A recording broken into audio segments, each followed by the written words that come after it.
வசனத்தை நம்ம வாசிக்க போகிறோம். தேவன் நமக்கு உதவி செய்ய போகிறார். நம்பி வாசிப்போம். சங்கீதம் 102, 102ஆம் சங்கீதம் 13ஆம் வசனம். 102ஆம் சங்கீதம் 13. தேவரீர் எழுந்தருளி சீயோனுக்கு இறங்குவீர். அதற்கு தயை செய்யும் காலமும் அதற்காக குறித்த நேரமும் வந்தது. ஹல்லேலூயா, ஹல்லேலூயா. இந்த வசனம் நம்ம எல்லாருக்குமே தெரிந்த நல்ல மனப்பாடமா இருக்கிற ஒரு வசனம். கர்த்தர் எழுந்தருளி சீயோனுக்கு இறங்குவீர். ஏன்னா 2 விஷயம், அதற்கான காலம், நேரம். நீங்க டைரியில எழுதிட்டு இருக்கீங்க அப்படின்னா இந்த 2 வார்த்தையும் எழுதுங்க. காலம், நேரம். ஹல்லேலூயா, ஹல்லேலூயா. காலம், நேரம், அது வந்தது. ஆமென். நம்முடைய ஆண்டவருடைய வல்லமைகள் குறைந்து போகல.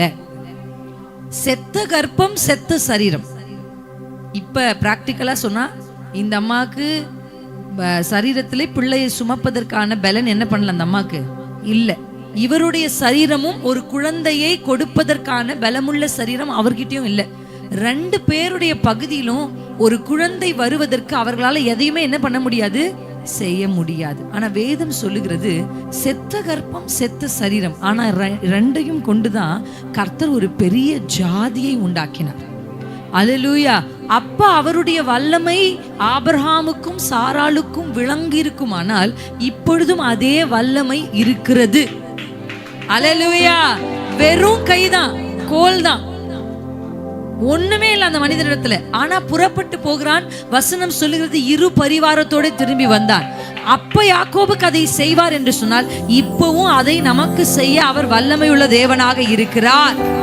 அல்லேலூயா, அல்லேலூயா, ஆமென். அவருடைய பவர், அவருடைய வல்லமை ஆதி ஆகமத்துல எப்படி இருந்ததோ, எப்படி அவர் அசைவாடினாரோ இப்பொழுது நம்ம மேல அவர் அசைவாடி கொண்டிருக்கிறார். அப்ப எப்படி ஒன்றுமில்லாமையிலிருந்து உண்டாக்கினாரோ இப்பயும் அப்படி உண்டாக்க அவருக்கு வல்லமை இருக்கிறது. இப்பொழுதும் மரித்தவர்களை உயிர்த்தல அவருக்கு வல்லமை இருக்கிறது. இப்பொழுதும் மரித்த கர்ப்பங்களை உயிரடைய செய்ய, மரித்த சரீர உறுப்புகளை உயிரடைய செய்ய அவருக்கு வல்லமை இருக்கிறது. அல்லேலூயா. அவருடைய பவர், அவர்கிட்ட எதை வேணாலும் அவர் செய்வார். அவர் நினைச்சா இதுதான் அவரால் செய்ய முடியும், அதுதான் அவரால் செய்ய முடியும். தேவனாலே செய்யக்கூடாத அதிசயமான காரியம் ஒன்றுமில்லை. அவர் எதையுமே செய்வார். அவ்வளோ பவர்ஃபுல் காட், அவ்வளவு வல்லமை நிறைந்த ஒரு தெய்வத்தை தான் நீங்க தெய்வமாய் கொண்டிருக்கிறீர்கள். அல்லேலூயா. நான் விசுவாசிக்கிறவர் இன்னார்னு அறிந்திருக்கிறேன். யார் இதை சொன்னாங்க? இந்த வார்த்தையை சொன்னது யார்? யோபு. யோபு சொல்றேன், எனக்கு தெரியும்பா, எனக்கு தெரியும் யார், நான் யார் ஆராதிக்கிறேன். ஆமென். நீங்க ஆராதிக்கிற தெய்வம் யார் என்று உங்களுக்கு தெரியும் போது உங்களுக்கு பயமே இருக்காது. அல்லேலூயா. என் சத்தத்தை நீங்க யங் பாய்ஸ், யங் கேர்ள்ஸ் நீங்களும் கேட்கணும். உங்க லைஃப்ல ஒரு பயமில்லாத வாழ்க்கையை நீங்க வாழணும். நல்லா புரிஞ்சுக்கோங்க. வயசமா ஆக ஆக சவால்கள் கூடிக்கிட்டே தான் போகும். அல்லேலூயா. 10வது படிக்கும் போது சொல்லுவாங்க, இதை மட்டும் பாஸ் பண்ணிடு, நல்ல குரூப் எடுத்துட்டா உன் வாழ்க்கையில செட்டில் ஆயிருவேன் அப்படி சொல்லுவாங்க. மாறிச்சா? இல்லை.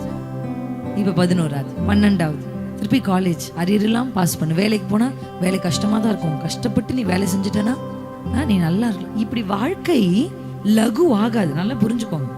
போய் சொல்லி உங்களை நான் ஏமாத்த விரும்பல. Life is complicated. யங் பீப்புளுக்கு நான் சொல்றேன், வாழ்க்கை கஷ்டம்தான், போராட்டம் உண்டு. அல்லேலூயா. ஃபாதரா பாடி இருக்காங்கல்ல, வாழ்க்கை என்பது ஒரு போராட்டமே, நல்லதொரு போராட்டமே. எங்க திருமணத்துல ஃபாதர் அப்பா இப்படி பாடினாங்க, திருமணம் என்பது ஒரு பிரயாணமே, நல்லதொரு பிரயாணமே, மேட்ட மிதித்திடுவ, பள்ளத்தை தாண்டிடுவ. அப்பனா என்ன அர்த்தம்? மேடு இருக்குன்னு அர்த்தம், பள்ளம் இருக்குன்னு. அப்படியே எனக்கு ஸ்லைடு, எத்தனை பேருக்கு ஸ்லைடு தெரியும்? ஸ்லைடு சறுக்கெல்லாம் ஒன்று இருக்குமே, எல்லா இடத்துலையும் வச்சிருப்பாங்களே குழந்தைங்க விளையாடுறதுக்கு, சறுக்கு மரம். கரெக்டா? சறுக்கு மரம் எத்தனை பேர் பார்த்துருக்கீங்க? நம்ம எல்லாம் நினைக்கிறோம் வாழ்க்கை சறுக்கு மரம் மாதிரி ஜொயின்னு போகணும்னு நினைக்கிறோம். ஆனா அப்படி இல்லை.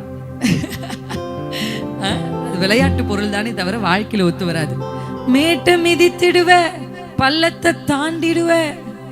அப்ப இவரோட பேரு ராகேஷ் இல்ல, லியோ ராகேஷ். ஃபாதர் அப்பா எப்படி கூப்பிடுவாங்கன்னா ராக்குன்னு கூப்பிடுவாங்க அவரை. அப்ப எப்படி பாடினாரு? நீராக்கு நீராக்கு அசைக்கப்படுவதில்லை. அது புது பாட்டு, அங்கே ஸ்டேஜ்ல எங்க கல்யாணத்தன்னைக்கே கட்டினாரு. அது மாதிரி வாழ்க்கை என்பது போராட்டம் தான். அல்லேலூயா. யங் பீப்புள் எனக்காக பாடுங்க. நிறைய பேர் ரொம்ப உம்மன்னு இருக்கீங்க. நீங்கெல்லாம் ஃபர்ஸ்ட் 3 லோஸ்ல இருக்கவங்க சொல்லித்தரேன், பாடுறீங்களா? பாய்ஸ் நீங்களும் தான் நல்ல டைரி எல்லாம் வச்சு எழுதுறாங்க வாலிப பிள்ளைங்க. Very good, God bless you. பாலமா? வாழ்க்கை என்பது ஒரு போராட்டமே, நல்லதொரு போராட்டமே.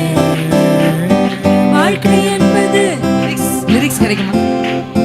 நல்லதொரு போராட்டமே, ஆவி தரும் பட்டயத்தை, ஆவி தரும் பட்டயத்தை எடுத்து போராடி வெற்றி பெறு, எடுத்து போராடி வெற்றி பெறு.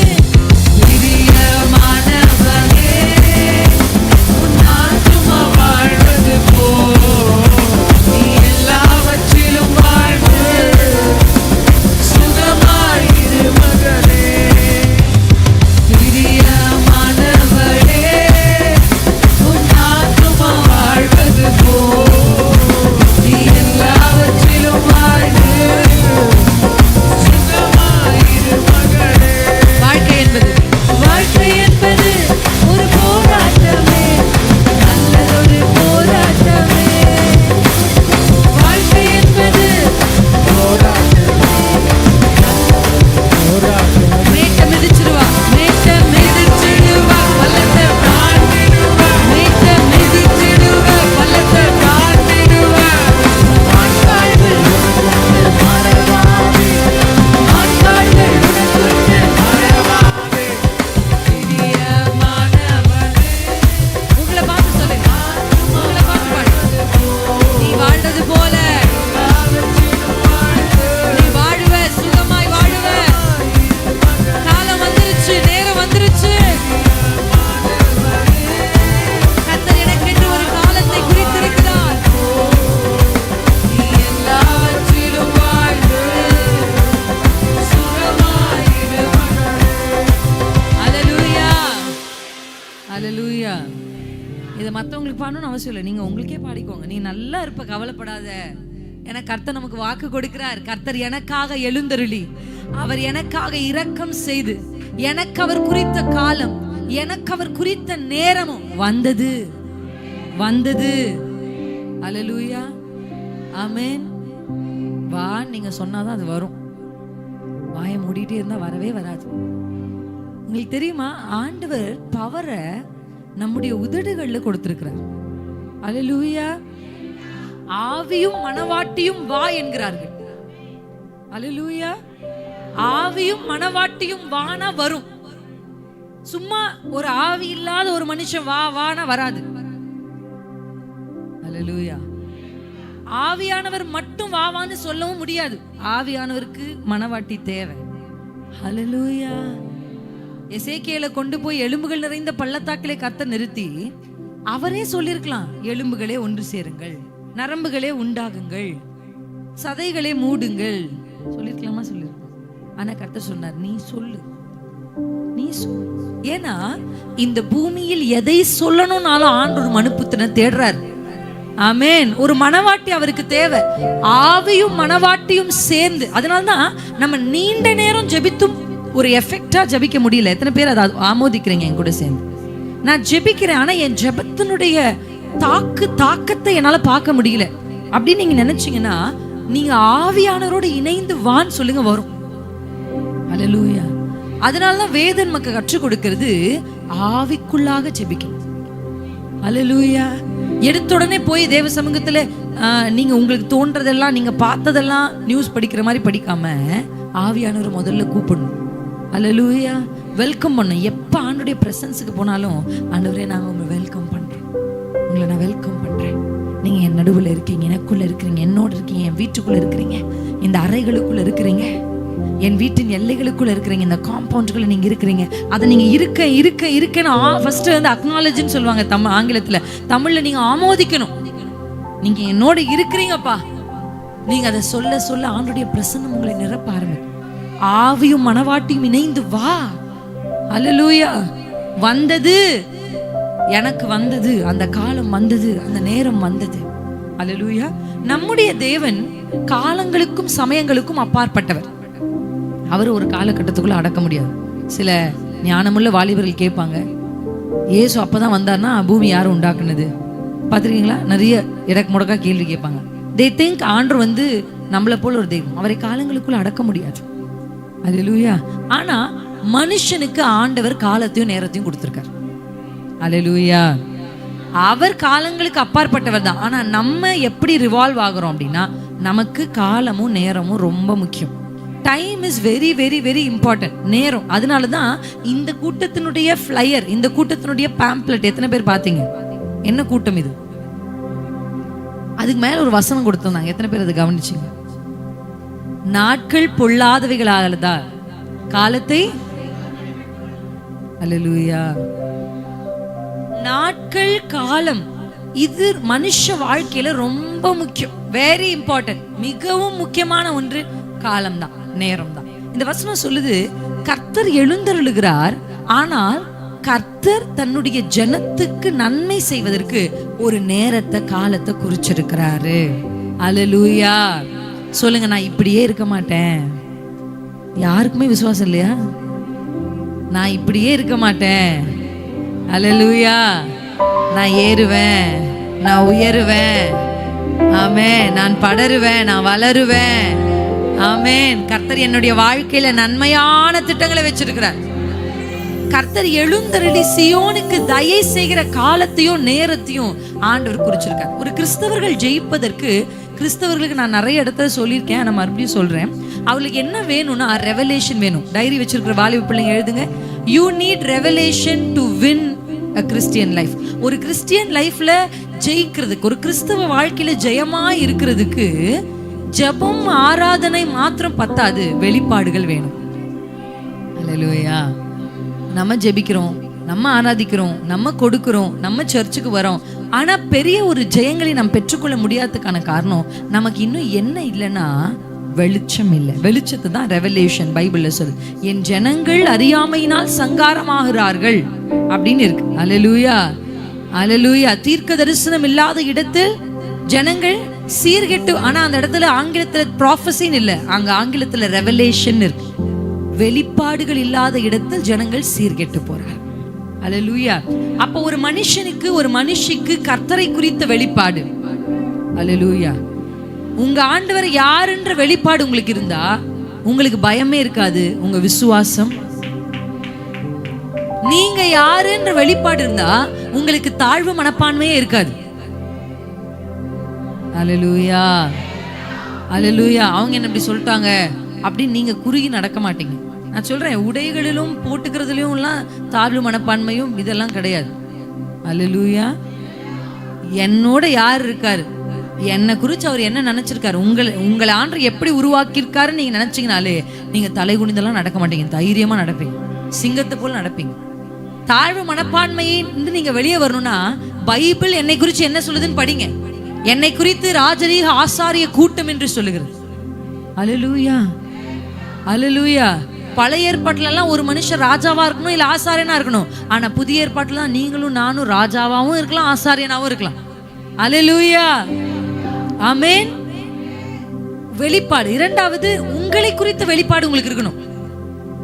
அடுத்த ஜெனரேஷன், ஜென்சி ஜெனரேஷன், நீங்க போய் பைபிள் என்ன குறித்து என்ன சொல்லுதுன்னு படிங்க. ஏன்னா இப்ப நிறைய பேருக்கு தான் பஸ்ஸான்னு ஒரு டவுட் இருக்கு, தான் ட்ரெயினான்னு ஒரு டவுட் இருக்கு. நான் ஆனா பெண்ணான்னு டவுட் மாதிரி. ஒரு பஸ் தன்னை கார்னு சொன்னா கார் ஆக முடியுமா? பஸ் தான். கரெக்டா இல்லையா? நான் இதுவா, நான் அதுவா, நிறைய செல்ஃப் டவுட்டை பிசாசு உண்டாக்குறான். நீ ஜெயிச்சிருவியா, நீ சாதிச்சிருவியா, நிறைய டவுட்ஸ். அப்ப ஒரு ஜென்சிக்கு வந்து நீட் என்ன தெரியுமா? நான் சொல்லுவேன், you don't need encouragement, you need revelation. Revelation, வெளிப்பாடுகள். பைபிளை திறந்து கர்த்தர் என்ன குறித்து என்ன சொல்றார், வேதம் என்ன சொல்லுது. மூன்றாவது, உங்க சத்துருக்கள் யாருன்ற வெளிப்பாடு உங்களுக்கு நிச்சயம் இருக்கும். அதுல ரொம்ப எனக்கு ஒரு லிஸ்ட் வச்சிருக்கேன், ஆனா அந்த லிஸ்ட் படிக்க டைம் இல்லை. முக்கியமான வெளிப்பாடு என்னன்னா காலங்களை குறித்த வெளிப்பாடு. அல்லேலூயா. சொல்லுங்க, காலம், நேரம். கர்த்தர் எல்லாவற்றையும் அதினதின் காலத்தில் நேர்த்தியா, அவர் நேர்த்தியா செய்வார், செவ்வையா செய்வார். ஆனா அதினதின் காலத்துல தான் செய்வார். அவர் டைமுக்காக வெயிட் பண்ணுவார். அவர் ஒரு காலத்துக்காக காத்திருப்பார். அல்லேலூயா. அந்த காலம் வரும்போதுதான் ஆண்டவர் செயல்படுவார். அல்லேலூயா. அந்த காலம் வருவதற்குள்ளாக உங்களுக்கு இருக்கிற ஒரு காலம் தான் காத்திருக்கிற காலம். இந்த காத்திருக்கிற காலத்துல உங்கள் இருதயம் இளைத்து போகிறதுக்கு வாய்ப்பு இருக்கு. அல்லேலூயா. கர்த்தர் சொன்னாரே செய்யலையே அப்படின்னு உங்க மனசு டயர்டாக நிறைய வாய்ப்பு இருக்கு. ஆனா காத்திருக்கிற காலத்துல கர்த்தர் நம்முடைய வாழ்க்கையில நமக்கு நிறைய நன்மையான பாடங்களை கற்றுக் கொடுப்பார். அல்லேலூயா. என்ன நம்பிக்கையோடு நம்ம நடக்கணும்னா, கர்த்தர் எனக்கு சொன்னா அவர் நிச்சயம் அதை செய்வார். இன்னும் அந்த டைம் தான் வரல. அல்லேலூயா. உங்களுடைய பேப்பர் ரிஜெக்ட் ஆகல, இன்னும் அது டெஸ்க்ல கர்த்தருடைய டேபிள்ல தான் இருக்கு. அல்லேலூயா. ஒரு டைம் வந்த உடனே அந்த பேப்பர் எடுத்து ஆண்டவர் நிச்சயம் சைன் பண்ணுவார். அவர் அதை சாங்ஷன் பண்ணுவார். அவருடைய கையெழுத்தும் அவருடைய முத்திரையும் நீங்கள் ஜெபித்த அந்த ஜெபங்களுக்கு கீழே. அல்லேலூயா. ஆமென். கர்த்தர் நிச்சயம் அதை செய்வார். நம்புறீங்களா? இந்த காலத்தையும் நேரத்தையும் குறித்த வெளிப்பாடு நமக்கு இருக்கும் பொழுது நம்ம என்ன செய்ய மாட்டோம்னா, சோர்ந்து போக மாட்டோம், கர்த்தரை விட்டு தூரம் போக மாட்டோம், அவிசுவாசமான வார்த்தைகளை பேச மாட்டோம், கர்த்தரை வருத்தப்படுற வார்த்தைகளை பேச மாட்டோம். மனுஷங்க எவ்வளவு தாக்குனாலும் உங்களுக்கு நல்லா தெரியும் இது ரைட் டைம் இல்லை, இது இந்த டைம்ல நம்ம வாங்கணும்னா இது நமக்கு சரியா இருக்காது அப்படின்னு உங்களுக்கு தெரியும். அதனாலதான் வெளிப்பாடுகள் உள்ளவர்களா நீங்க நடக்கும்போது உங்க வாழ்க்கையில அதான் எப்படி ஒரு வெளிச்சம், ஒரு இருள் சுத்தி இருக்குன்னு வச்சுக்கோங்களேன். ஒரு மனுஷன் கையில ஒரு லேம்ப், ஒரு விளக்கு இருந்ததுன்னா எப்படி அந்த மனிதன் தைரியமா அந்த இருளுக்குள்ள நடப்பானோ, அப்படிதான் இந்த இருளான உலகத்துல நீங்கள் தைரியமா நடக்கணும்னா வெளிப்பாடுகள் உங்கள் கைகள் இருக்கும். ஹல்லேலூயா. இன்னைக்கு ஏன் மற்றவங்க பயப்படுற மாதிரியே கிறிஸ்தவர்கள் பயப்படுறாங்க, மற்றவங்க சந்தேகப்படுற மாதிரியே கிறிஸ்தவர்கள் சந்தேகப்படுறாங்க, மற்றவர்கள் பயப்படுற அதே காரியத்தை குறித்து உங்களுக்கும் பயம் இருக்கு. இப்போ எங்க கிட்ட கேட்டு பாருங்க, உங்களுக்கு பயமே இல்லையா அப்படின்னா, ஒரு பயம் வரும். பிசாசு டக்குன்னு அதை உள்ள இருந்து என்ன பண்ணுவான், இப்படி இருக்கே அப்படிலாம் யோசிக்க வைப்பான். நான் உடனே வேதத்தை தான் தேடி ஓடுவேன். வேத வசனம் ஒன்னத்தை எடுத்து படிச்சு அந்த வசனத்தை மனப்பாடம் பண்ணி அதை திருப்பி என் உதடுகளில் சொல்லுவேன். அல்லேலூயா. இன்றைக்கு உங்களுக்கு ஒரு முக்கியமான சத்தியத்தை உங்களுக்கு கற்றுக் கொடுத்து அதை நீங்க பிராக்டிக்கலா உங்க லைஃப்ல செய்ய போறீங்க. அதன் வழியாக கர்த்தர் உங்களுடைய வாழ்க்கையை ஆசீர்வதிக்க போகிறார். அல்லேலூயா. ஆமா, எஸ்தர் புத்தகம் நம்ம எல்லாருக்குமே தெரிந்த ஒரு புத்தகம் தான். எஸ்தர் புத்தகத்தினுடைய 2ஆம் அதிகாரத்துக்கு நேராக நம்முடைய கவனத்தை திருப்போம். நேரம், காலம் இதை குறித்து நீங்க படிக்கணும் அப்படின்னா நிச்சயம் எஸ்தர் புத்தகத்தை ஆழமா உட்காந்து படிக்கணும். இந்த எஸ்தர் புத்தகம் ஒரு சின்ன புத்தகமா இருந்தாலும் இந்த புத்தகத்திலே நீங்க கர்த்தருடைய டைம் ஆண்டு எப்படியெல்லாம் அழகா செயல்படுவார்ன்றதை நீங்க இந்த புத்தகத்துல வாசிக்க முடியும். எஸ்தர் புத்தகத்திலே 2ஆம் அதிகாரம் 15ஆம் வசனத்தை எனக்காக யாராவது ஒருத்தர் வாசிங்க. மொர்தெகாய் தனக்கு குமாரத்தியாய் ஏற்றுக்கொண்டவளும் அவன் சிறிய தகப்பனாகிய அபியாயேலின் குமாரத்தியுமான எஸ்தர் ராஜாவிடத்தில் பிரவேசிக்கிறதற்கு முறை வந்தபோது அவள் ஸ்திரீகளை காவல் பண்ணுகிற ராஜாவின் பிரதானியாகிய ஏகாய் நியமித்த காரியமே இல்லாமல் வேறொன்றும் கேட்கவில்லை. எஸ்தருக்கு தன்னை காண்கிற எல்லார் கண்களிலும் தயை கிடைத்தது. அல்லேலூயா. அல்லேலூயா. இந்த வசனத்துல நம்ம வாசிக்கிறோம், கர்த்தர் தயவு அப்படின்றத ஆங்கிலத்துல என்ன சொல்லியிருக்காங்கன்னா ஃபேவர் அப்படின்னு ஒரு வார்த்தை சொல்லியிருக்காங்க. அல்லேலூயா. இந்த தயவு யாருக்கு கிடைக்குதுன்னா எஸ்தர் ராஜாத்திக்கு கிடைக்குது. அல்லேலூயா. ஆமென். எஸ்தர் ஏதோ புதுசா ஜபிக்கிற அம்மா மாதிரி தெரியல. அவங்க ஃபாஸ்ட் பண்ணணும், உபவாசிக்கணும், எல்லாரும் கூப்பிடுங்க, நம்ம எல்லாம் சேர்ந்து 3 நாள் உபவாசிக்கலாம். திடீர்னு ஒருத்தரால 3 நாள் உபவாசிக்க முடியுமான்னு எனக்கு தெரியல, அப்படி 3 நாள் ஜபிக்க முடியுமான்னு தெரியல. எஸ்தர் நல்ல ஜபத்துல ஆல்ரெடி பழக்கப்பட்ட ஒரு ஸ்திரீயை போலதான் நமக்கு என்ன பண்ணுது தெரிகிறது. ஹல்லேலூயா. எஸ்தர் ஜபம் அவளுக்கு ஏன்னா தாயும் தகப்பனும் இல்லாம தன்னுடைய சிறிய தகப்பனால சித்தப்பாவால வளர்க்கப்படுற ஒரு பிள்ளை தான். அப்பா அம்மா 2 பேருமே இல்லை, ஆனாலும் எஸ்தர் மேல வச்ச திட்டம் நிறைவேறுது. அல்லேலூயா. அல்லேலூயா. நான் ஒரு வாலிப பிள்ளையா இருக்கும் போது என்னுடைய தகப்பன் எங்களை விட்டுட்டு போகும்போது நான் ஏதாவது ஒரு பிரச்சனை வந்தா யோசிப்பேன், அப்பா இருந்தா அப்படி நடந்திருக்குமா, அப்பா இருந்தா அப்படி பேசியிருப்பாங்களா, அப்பா இருந்தா அப்படி பண்ணியிருப்பாங்களா. எந்த பிரச்சனை வந்தாலும் என் சப்கான்ஷியஸ் மைண்ட்ல எனக்கு எப்பவுமே எங்க டாடி ஞாபகம் வருவார். அவர் இருந்தா அப்படி பண்ணியிருப்பாங்களா, அவர் இருந்தா அப்படி பேசியிருப்பாங்களா அப்படி நான் என்ன பண்ணிட்டே இருப்பேன், கான்ஸ்டன்டா யோசிச்சுட்டே இருப்பேன். எனக்கு ஆண்டவர் அப்பதான் ஒரு வெளிச்சம் தந்தார். தாயும் தகப்பனும் இருந்தாலும் இல்லாவிட்டாலும் கர்த்தருடைய தயவு இருந்தால் ஒரு சின்ன பொண்ணு, ஒரு சாதாரண பொண்ணு ஒரு ராஜாத்தியா மாற முடியும். உங்கள் வீடுகள்ல என் கணவர் இப்படி இருந்தா நல்லா இருந்திருக்கும், என் மனைவி இப்படி இருந்தா நல்லா இருந்திருக்கும், என் பிள்ளைகள் நான் நினைச்ச மாதிரி இப்படி இருந்தா நல்லா இருந்திருக்கும், எனக்கு இப்படிப்பட்ட ஒரு துணை கிடைச்சிருந்தா நல்லா இருந்திருக்கும், என் வாழ்க்கையில இப்படிப்பட்ட ஒரு மாமியார் கிடைச்சிருந்தா நல்லா இருந்திருக்கும், இப்படி ஒரு குடும்பத்துக்குள்ள நான் வந்திருந்தா நல்லா இருந்திருக்கும் அப்படின்னு உங்கள் வாழ்க்கையில் இருக்கிற பாதகமான காரியங்களை பார்க்கிறதை விட்டு அல்லேலூயா. அம்மாவும் இல்ல, அப்பாவும் இல்ல, ஆனா இவள் மேலே கர்த்தருடைய தயவு இருந்தது. அல்லேலூயா, அல்லேலூயா. எத்தனை பேருக்கு புரியுது? எனக்கும் ஒரு சொந்தமா ஒரு படகு இருந்தா நல்லா இருந்திருக்கும், நானும் இப்படி ஒரு குடும்பத்துல பிறந்திருந்தா நல்லா இருந்திருக்கும், நானும் இன்னாருடைய வீட்டுல வந்திருந்தா இப்படி எல்லாம் நீங்க யோசிக்கலாம். இந்த வீட்டுல பிறக்காம அந்த வீட்டுல பிறந்திருக்கலாம். யோசிக்கிறீங்களா?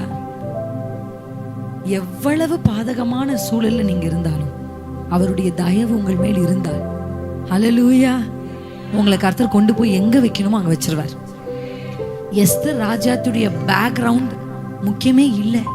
எஸ்தருக்கு யார் இருக்கா யாரெல்லாம் கேள்வி கேட்கவே இல்லை அந்த இடத்துல. அல்லேலூயா. உங்களுக்கு புரியுதா? எத்தனை பேருக்கு புரியுது நான் சொல்றேன்?